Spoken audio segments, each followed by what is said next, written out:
나의 모습이 과연 나를 위한 것일까? 아니면 어떤 틀에 맞춰지기 위한 것일까? 곱창, 막창 네. 이런 거를 사다가 네. 말려서 염색을 한 거거든요. 상반된 다른 요소들이 두 개가 한 작품에 공존해 있다는 것을 작업의 특징으로 많이 뽑으시더라고요. 저의 장식 작업을 보고 어떤 분들이 또 굉장히 자기 방어적인 표현이다 하는 분들도 계시거든요. 장식은 강렬하고 직접적이고 이런 메시지를 던질 수 있지 않을까.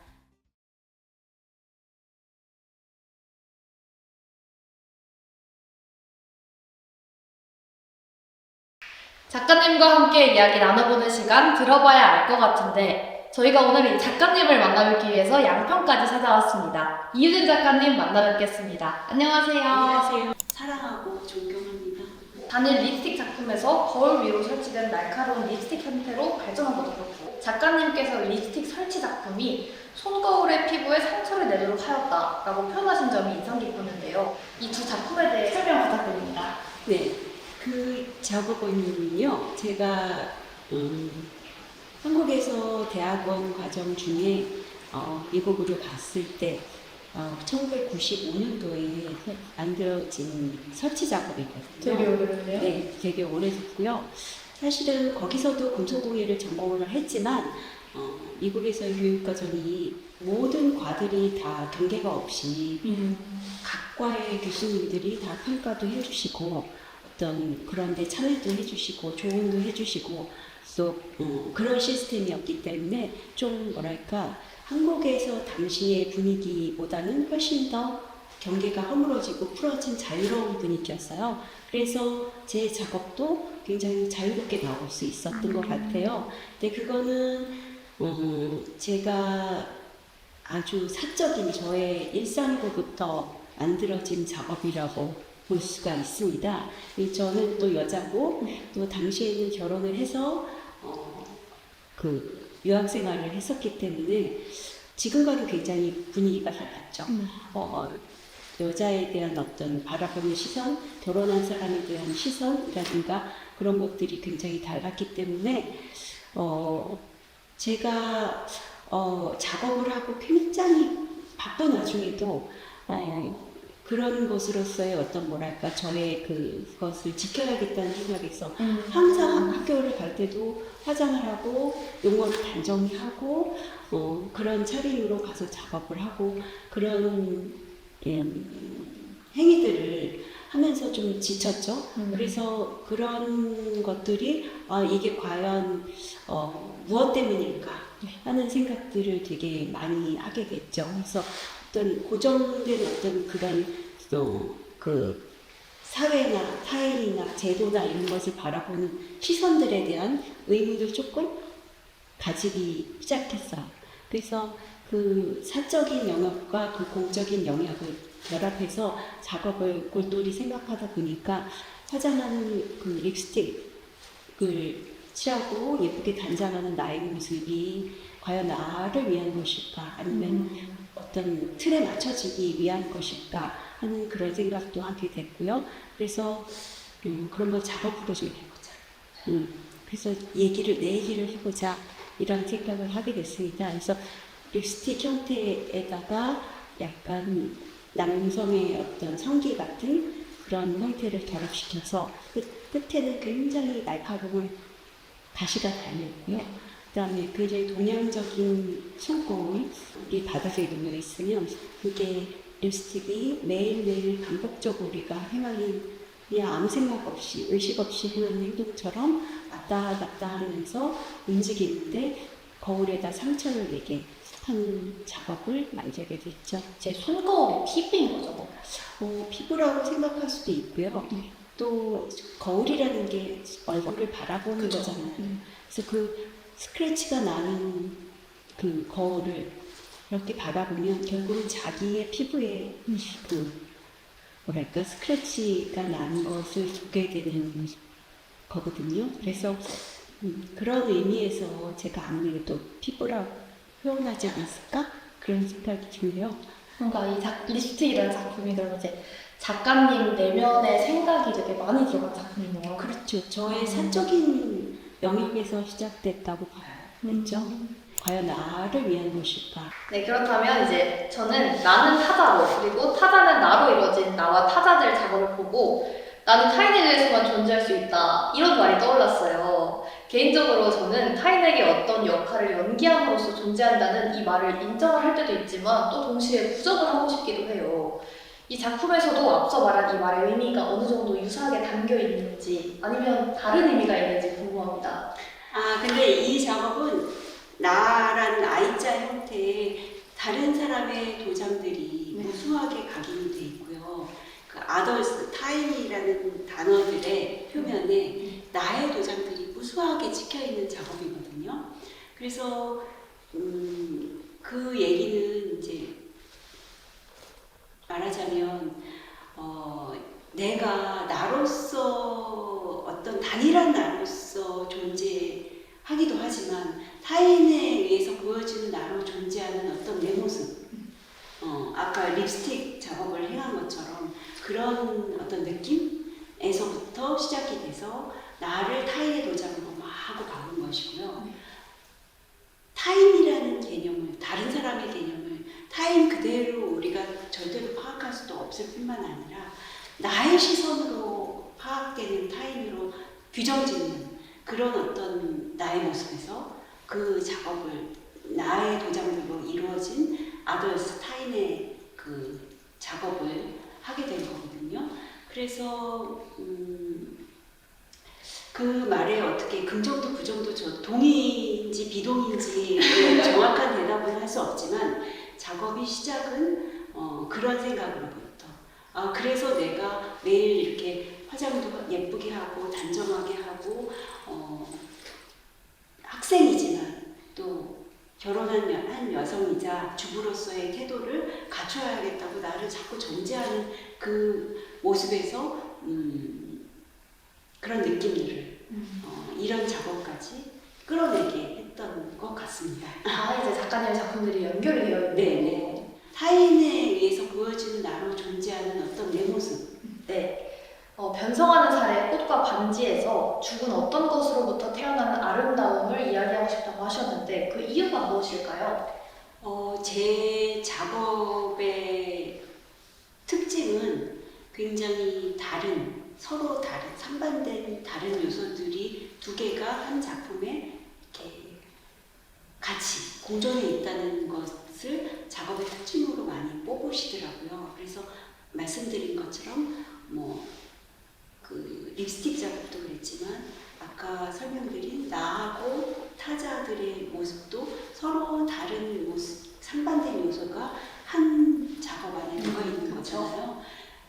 이 꽃반지의 경우도 이 형태는 반지에 꽃이 달린 그런 형태이지만 이 꽃이 사실은 제가 마장동에 가서 곱창 같은 거 여성분들이 되게 많이 좋아하시는 곱창, 막창 이런 거를 사다가 밀가루를 잘 씻고 깨끗이 다듬어서 지방도 다 떼고 해서 잘 말려서 염색을 한 거거든요. 염색을 한 거예요? 네, 색깔을 빨갛게 물들이는 거예요. 그래서 말하자면 굉장히 아름답고 생생한 꽃인데 꽃의 형태를 갖추고 있지만 정반대적으로 죽어있는 동물의 창작, 결코 아름다울 수 없는 입에서 들어가서 나오는 어떤 하수구의 역할 같은 기능을 하는 동물의 창자를 말려서 꽃으로 만든 것이거든요. 그래서 아름다움과 추가 동일한 선상에서 같이 공존하는 모습을 보여준과 동시에 자세히 보시면 그 꽃의 가장자리에 굉장히 날카로운 흉기들이 꽃 이파리들이 이렇게 꽃잎들이 달려 있어요. 그래서 제 작업, 일련의 작업 중 하나인 아름다운 흉기 개념, 장신구 개념이 같이 녹아있는 그런 작업이라고 할 수 있습니다. 말씀하신 그 아름다운 흉기들 있잖아요. 네. 흉기와 반지 그리고 흉기와 목걸이 모두 타인을 공격하는 흉기가 될 수도 있지만 또 동시에 착용하는 과정이나 착용 중에서 저 스스로를 공격하는 흉기가 될 수도 있을 것 같아요. 네, 네. 이 장신구들과 나 사이의 관계에 대한 작가님의 생각이 궁금합니다. 장신구와 나 사이의 관계라고 얘기하기 전에 그냥 저는 그 아름다운 흉기 장신구를 만들게 된 어떤 뭐랄까 생각 같은 거는 우리가 보통 일반적으로 장신구는 굉장히 값어치 있고 예쁘고 화려하고 아름답고 뭐 그런 것들로 장신구를 만들어서 우리가 이렇게 보여주는 거잖아요. 그렇죠. 그래서 보석도 되게 비싼 걸로 쓰기도 하고 색깔도 곱고 그런데 이제 그것을 보여주는 그 과정이 또 자기가 착용해서 보여주는 것이지만 남에게는 그것을 보임을 당함으로 인해서 어떤 그 힘과 권력과 아름다움이기도 하지만 그것을 통해서 힘과 권력과 뭐 여러 가지 그런 위계 질서를 과시하는 도구, 그렇죠.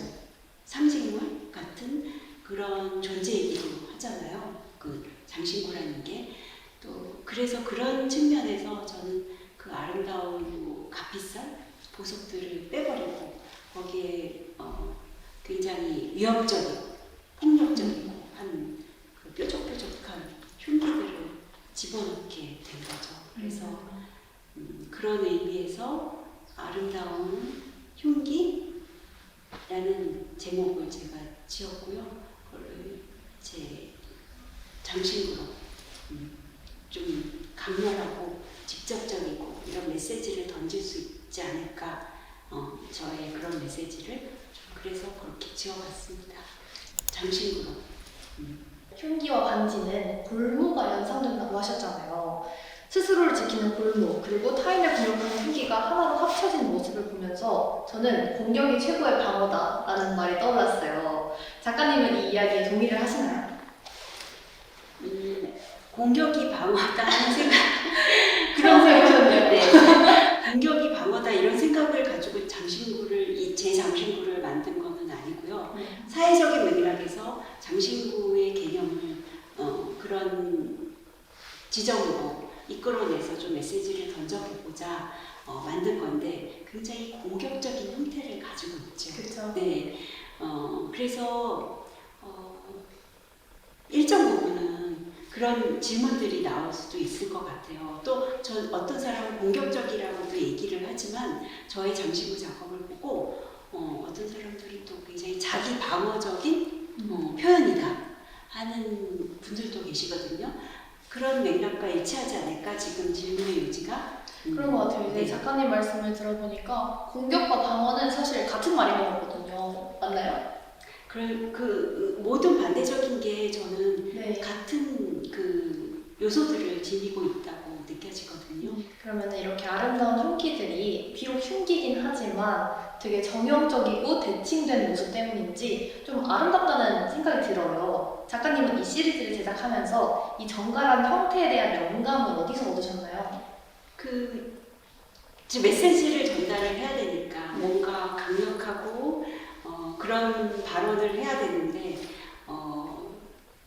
저의 어떤 그 뭐랄까 저한테 습득되어 온 또는 저한테 습관화되어 온 취향들이 약간 정형화되고 대칭적인 형태들을 선호하는 부분도 있지만 이 메시지를 전달하는 수단으로서 비대칭적이고 자유분방하고 이런 것보다는 대칭과 정사각형, 원뿔 뭐 이런 형태들이 더 위협적이고 공격적이고 그런 개념에 더 부합하지 않을까. 그래서 뭐랄까 기계로 깎은 것 같은 느낌들이 많이 나왔던 것 같습니다. 더 위협적이고 공격적이고 어머니의 손 네. 되게 인상 깊게 봤는데요. 작가님 어머니의 손을 직접 라이프 캐스팅한 거라고 들었어요. 네. 저도 되게 옛날에 라이프 캐스팅 모델을 한 적이 있거든요. 그때 되게 오래 걸리고 움직일 수도 없어서 되게 힘들었던 네. 약간 그런 생각이 있는데 어떠셨나요? 어머니께서 힘들어하시진 않으셨나요? 물론 힘들어하셔요. 힘들어하시기는 하는데, 그러니까 제가 작업을 하다 보니까 나름의 노하우가 생겨서 이 분의 이런 위치에서는 어느 정도의 시간을 소요해야 되고 네. 어느 정도의 무게감을 들여야 되고 포즈는 어떻게 해야 되고 이런 것들이 좀 습득이 됐던 것 같아요. 그래서 엄마가한테 캐스팅을 할 때는 조금 그런 측면을 고려해서 포즈도 잡고 재료도 선택하고 그랬던 것 같아요. 그래서 근데 더 사실은 말하자면 어떤 젊은 또 힘 있는 모델들보다도 저희 어머니가 저의 강력한 저를 지원해주는, 지지해주는 네. 모델이세요. 그래서 이 과정이 힘들어도 내가 너의 모델을 꼭 해줄게 하고 인내해주시고 참아주시고, 그 다음에 제 작가로서의 어머니로서 많이 좀 뭐랄까 그 노련하게 오랜 세월을 지내셨기 때문에 강력한 후원자이자 강력한 모델이자 강력한 조언을 해주시는 그런 분이세요. 그래서 생각보다는 그렇게 힘들지는 않았어요. 어머니에게 영상 편지 한번 해주세요. 저 진심인데요. 저희 어머니가 젊은 분들을 라이브 캐스팅 할 때보다 네. 그 나이 드신 분들을 할 때 느낌이 너무 좋아요. 아, 그래요? 그 표면에 자글자글한 주름들, 젊은 여성분들도 굉장히 좋지만 사실은 너무 젊어서 모공도 잘 안 잡히고 이게 피부인지 뭔지 잘 떠놓으면 그 부분을 보면 모를 때가 있거든요. 근데 나이 드신 분들은 굉장히 그 표현들이 풍부해요. 그래서 너무 좋은데 그것을 정말 제가 모델 좀 해주세요 하고 거침없이 부탁드리고 좋아 흔쾌히 해주시는 분은 저희 어머니시거든요. 그래서 항상 이렇게 좋은 작업을 할 수 있게 도와주신 모델도 해주신 저희 어머니께 사랑하고 존경합니다. 오래오래 모델 해주셨으면 좋겠어요. 사랑하고 존경합니다. 책에 나와 있는 비너스의 가시 면류관을 씌우고 비너스의 누드에 박제시켜버린 정형화된 미에 대한 시각의 죽음과 재탄생을 상상한다. 이 말이 되게 인상 깊었어요. 그저 죽음을 통해 박제되어 있는 정형화된 미에서 끝나는 게 아니라 새로 다시 재탄생을 시킨다는 점이 재밌었는데요. 여기서 재탄생은 어떤 형상과 모습을 가지고 새로 재탄생을 하는 건지 아니면 형상이 없는 어떤 것인지 재탄생의 의미가 궁금합니다. 제가 그 비너스를 가지고 고전에 나오는 우리 비너스의 포즈들이 있잖아요. 유명한 포즈들. 그걸 가지고 작업을 좀 했어요. 근데 어떤 작업을 했냐면 실제 모델이 한국 여자 모델이 비너스의 포즈, 특정한 아주 특징적인 포즈들이 있잖아요. 그런 것을 잡고 그것을 제가 복사해내는 석고로 떠서 복사해내는 작업을 하고 거기에 다른 요소들을 접합시켜주고 만드는 과정을 했거든요. 근데 이런 라이브 캐스팅을 하게 된 계기는 일전에 그 아름다운 흉기 장신구의 작업에서 그 착용되어지는 욕망이 어떤 모습으로 보여지는지에 대한 얘기를 했었잖아요. 근데 이 착용되어지는 욕망의 모습이 아니라 욕망의 모습이 조금 내면적으로부터 튀어나와서 우리의 모습을 변형시키는 것이 아닐까 하는 생각에서 작업이 이제 점점 정리가 다른 방향들이 전환이 되면서 이어져 나갈 거거든요. 그러니까 만들어서 할 수도 있지만 표면을 떠내는 작업이 필요했고요. 그래서 거기에 이질적인 요소들을 결합시켜서 전혀 제3의 다른 형태를 만들고자 한 거예요. 그래서 그 과정에서 비너스 시리즈가 나오게 된 거죠. 비너스 형태들이. 그래서 비너스의 탄생에다가 저는 이질적인 것을 이제 붙여서 재탄생이 되었다 이런 말일까요? 그렇게 설명할 수도 있고요. 네. 그 이질적인 부분들을 접합시켜서 사실은 이게 실제 살아있는 사람의 표면을 뜬 거잖아요. 그렇죠.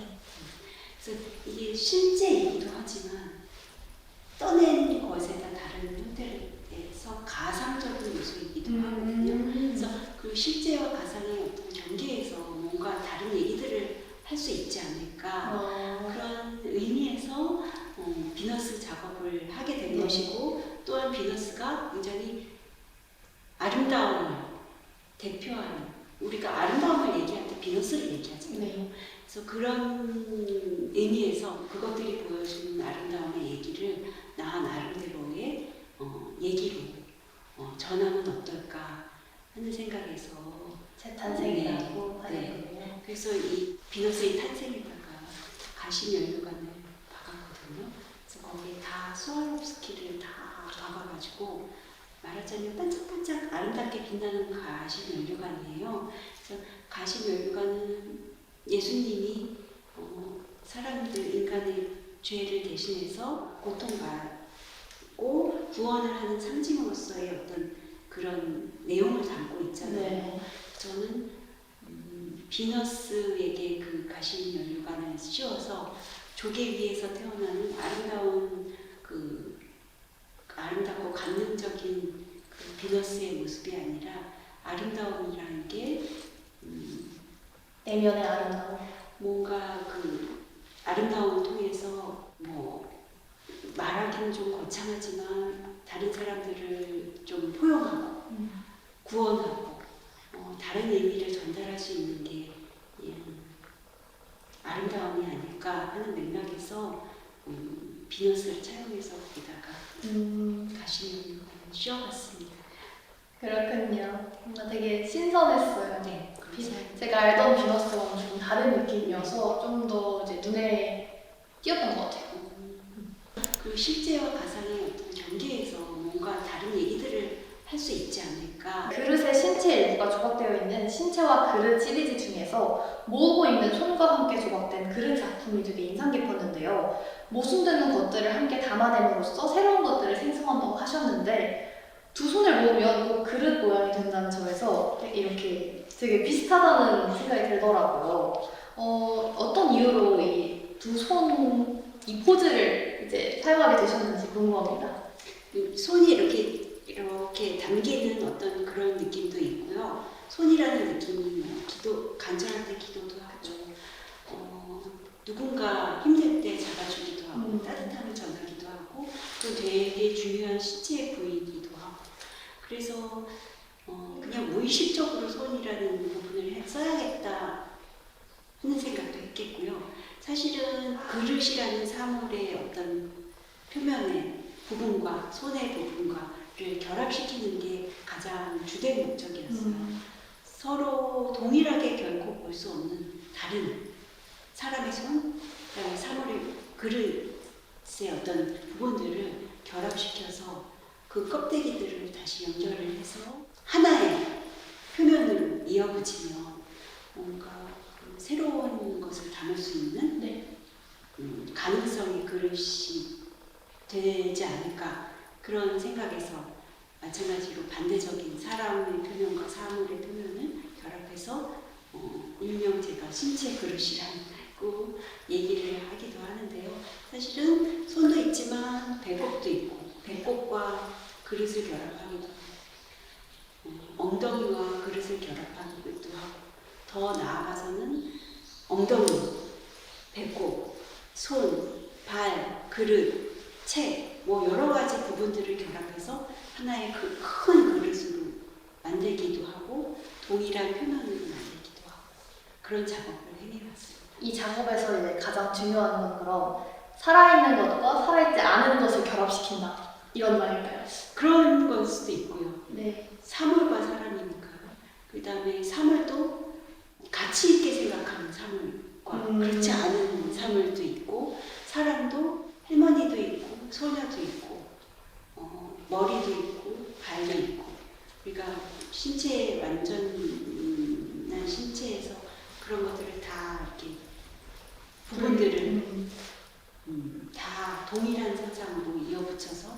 하나의 표면으로 만든다는 개념. 그래서 그렇게 나왔던 것 같습니다. 작가님께서 이제 계속 말씀해 주신 것처럼 작가님 작업은 나뿐만 아니라 남자와 여자 그리고 미와 추처럼 고정되어 있는 어떤 존재나 가치를 계속해서 전복하려는 시도이잖아요. 이렇게 구분지으려던 시도들이 어떤 기준에 들지 못한 누군가를 차별하는 빌미가 될 수도 있지만 또 동시에 조금은 규칙처럼 편리함을 제공하기 위함이라고도 생각을 하거든요. 경계가 있어야 하지만 동시에 너무 뚜렷하면 안 되는 걸까요?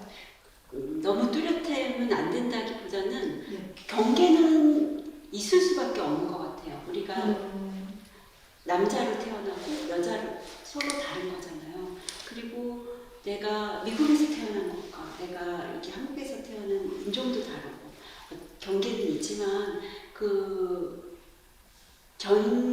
그런 경계를 지어서 어떤 힘을 나누고 위아래를 나누고 그런 행위들 또는 그런 체계들을 픽스해서 생각하는 거는 한번 생각해 봐야 되는 지점인 것 같아요. 그래서 그런 것들에 대한 것을 자꾸 제가 또 라이프 캐스팅을 하다 보니까 표면을 다루게 되고 그런 지점들을 좀 사회 속의 사회 속의 타인 그런 모습들을 자꾸 생각을 하다 보니까 그런 작업들이 나오게 된 것이 아닐까 그런 것 같아요.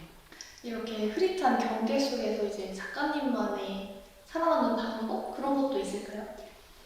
살아남는 방법을 생각해 본 적이 별로 없어요. 그렇죠. 그런데 중요한 거는 이렇게 우리가 뉴스나 그런 데서 많이 보잖아요. 어떤 사람에게 무슨 일이 일어났다. 근데 그 일들이 결코 그들의 일만이 아니라 나에게도 있을 수 있는 일이고, 그죠? 그리고 나의 일도 그들에게 있을 수 있는 일이잖아요. 그러니까 서로 관심을 갖고 뭔가 더불어 살아나가면서 좀 더 나은 사회가 되도록 애써야 하는 거는 맞는 얘기인 것 같아요. 그렇게 행하고 있는지는 잘 모르겠지만 생각은 그렇습니다. 픽스해서 생각하는 거는 한번 생각해 봐야 되는 지점인 것 같아요. 머리가 발을 만났을 때처럼 작가님의 작품을 보면 이제 고정관념을 깨자 이런 의도가 많잖아요. 이 고정관념은 작가님이 상대방에게 느꼈던 고정관념인지 아니면 스스로에게 느꼈던 고정관념인지 궁금합니다. 그게 나에게는 그렇게 이렇게 학습이 되어 왔고 깊이 생각하지 않았지만 어렸을 때는 되게 당연하게 여겼던 것들이 내가 반대적인 입장에서 뭔가 그런 일을 당한다거나 경우에 처해진다면 이게 부당하다고 느낄 때가 있잖아요. 그러면서 내가 생각해 왔던 그 고정관념이 이게 잘못된 것일 수 있다 하는 생각을 점차 작업을 하면서 많이 하게 되고 그런 표현들을 적극적으로 뭔가 얘기를 해야 된다 하는 생각들은 자꾸 하게 되는 것 같아요. 작업을 하면서 고정관념이라는 인식이 계속 바뀔 것 같아요. 고정관념에 대한 생각? 네. 고정관념 그러니까 작업을 하면서도 계속 그런 생각들을 변화하고 발전해 나가는 것 같아요. 그래서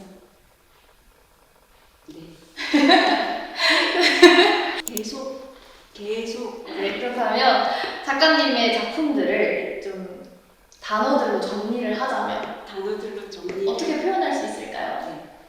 되게 어려운 질문. 저한테만 하시는 건가 아니면 다른 작가들에게도 똑같이? 그거는 이제 드랄 유튜브에서 확인을 해주시면 좋을 것 같습니다. 이게 단어로 정리하기는 참 쉽지는 않은데 편하게 말씀해 주시면 되세요.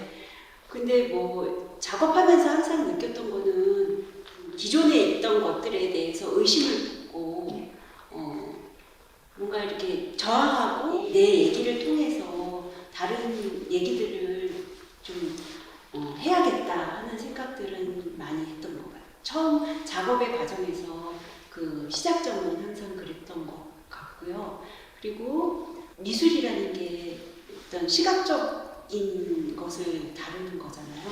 시각을 통해서 어떤 뭔가를 보여주는 거니까 그런 얘기들이지만 좀 더 아름다움이라는 것을 통해서 얘기를 해줘야겠다. 이 아름다움이라는 게 굉장히 이쁘고 화려하고 보기 좋고 이런 것이 아니라 그 모든 것을 포괄한 마음의 울림 같은 것을 통해서 전달을 해야겠다 하는 생각을 계속 했던 것 같아요. 작업을 하면서.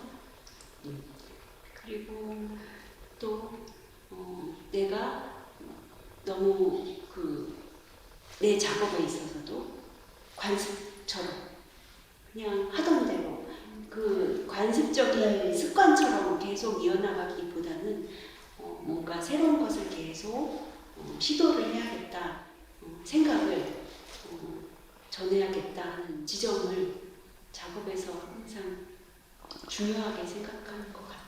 이런 생각들을 이제 일상 속에서 계속 하다 보면 머리가 너무 복잡할 것 같은데요. 좀 작가님만의 생각 정리하는 방법? 뭐 그런 게 있을까요? 저는 생각 정리는요 메모를 좀 하는 것 같아요. 제가 이 인터뷰를 하면서 공통점인데요. 모든 작가님들이 메모를 하시고 그래요? 약간 노트 필기를 하시더라고요. 일단은 생각도 그 순간을 딱 잡는 거잖아요. 네. 그래서 항상 그 아주 작은 생각이라도 메모를 해서 일단은 보여놓게끔 하고 계속 그것을 들여다보면 그 생각들이 정리가 되면서 어떻게 표현할 것인가, 어떤 다른 생각을 할 수 있을까, 또 좀 더 깊이 있게 그렇게 되는 것 같아요. 그래서 중요한 것 같아요. 이제 오늘 인터뷰에 대한 간단한 소감 한마디 부탁드립니다. 제가 너무 잘 못해서 되게 고생하셨는데 너무 즐거웠고요. 그리고 이렇게 뭐랄까 세련되지 않은 그리고 엉뚱한 우리 많이 생략됐거든요. 근데 엉뚱한 질문을 해주셔서 깜짝 놀라고 그래도 즐거웠습니다. 그리고 우리 미술 하시는 여러 작가 선생님들의 다양한 작업들이 있으니까 많이 관심 가져주시고 격려해주시고 관심 부탁드립니다. 네, 이제 가장 중요하죠. 다음 작품 전시 홍보 한번 부탁드립니다. 하반기에 그룹전 계획이 있으니까 열심히 제 작업 많이 봐주세요. 네, 많은 관심 부탁드립니다. 오늘 인터뷰는 여기서 마치도록 하겠습니다. 감사합니다.